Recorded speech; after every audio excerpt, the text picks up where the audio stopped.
Hello guys, welcome to Tech Tricks tutorial.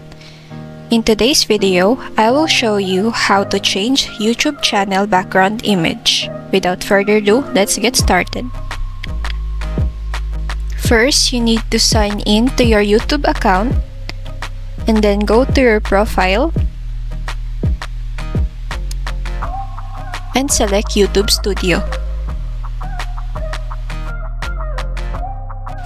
On the left side, scroll down and find Customization.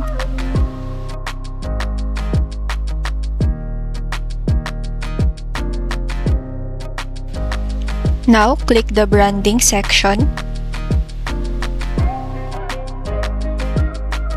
Find the banner image and make sure to follow the image instructions.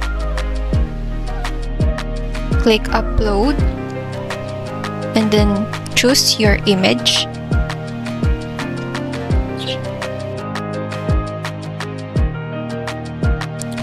Adjust your image and click Done.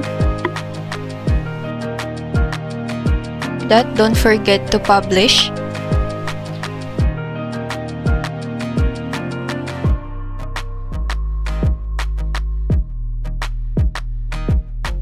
And once you finish, you can go back to your YouTube channel. And there you have it. I hope you learned something today, guys. Thank you for watching. Don't forget to like, comment, share, and subscribe.